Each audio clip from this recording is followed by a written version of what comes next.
The name's Miles, Daniel Miles, and this is a retro dunking of Star Wars Episode 2, Attack of the Clones. Alright, so let's break it down. It's about 10 years after The Phantom Menace, and her girdy stuff. Yeah, the plot's a complete mess again. Star Wars films, aside from the first one, have never been particularly strong on plot. This film is more about the spectacle, and it does indeed boast some of the best computer video game cutscenes I've ever seen. You got Hayden Christensen playing Anakin Skywalker, and yeah, he won a Razzie for the role, but the thing is, if you look at the moments when he's not required to talk, he actually gives a pretty solid performance. When he's just allowed to stand and brood, he gives a really effective performance.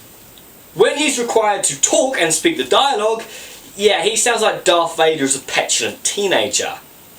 The dialogue in this film is legendary for being awful, woeful, shocking, but none of the Star Wars films have great dialogue. But I think this one, people noticed it more because they were less invested.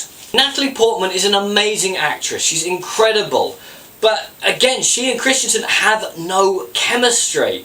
There's no spark, and I just feel that they went for two beautiful people and hoped that they would generate chemistry, rather than taking their time and finding someone who had a bit of a spark. And I do feel that's to the detriment of the film. Their love story is central to this trilogy, and no one I know has ever believed in it for a second. Elsewhere in the cast, you have traded out the awesome Brian Blessed for not only Count Dracula himself, Sir Christopher Lee, but you've also brought in Samuel Jackson. And yeah, they both kill it on screen because, well, it's the late great Sir Christopher Lee and Samuel Jackson. They kill it, especially Christopher Lee as Count Dooku. He is brilliant. And this is also the first film where we see Yoda in action, peeing around the set like a green bogey. He is absolutely brilliant in his scenes, and I wish there had been more of Yoda. I love the fact that he's coming in more to the fore now, and we do see what he's capable of. And it starts tying in more to the original trilogy. We get the clones explained to us. We get the world explained to us. There's some brilliant action scenes around the... There are a few good action scenes in this. The fight between Boba Fett and Obi-Wan Kenobi is a brilliant fight scene. And it's one of the few scenes that has actual stunts in this. There is so much CGI in this film. It's incredible.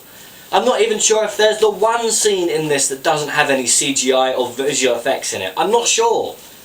It's too long, the plot's a mess, there's so much CGI you can't get invested. I spent half the film watching this. I was watching this a couple of days ago. I spent half the film wondering if I should have my PlayStation controller in my hands. There was so much happening and so much CGI, obviously, with the characters.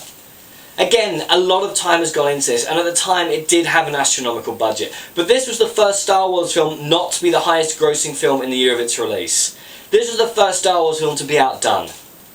Again, we're starting to see the Emperor a little bit more. We're starting to see who he was before he becomes the Emperor, and that's great. But again, I just feel that this film, if they cut 10 minutes, put in some actual stunts, completely reworked the dialogue, it could have been a much better film. As it is, this film, yeah, it's slightly better than the first one, but not by much. This film is still poor.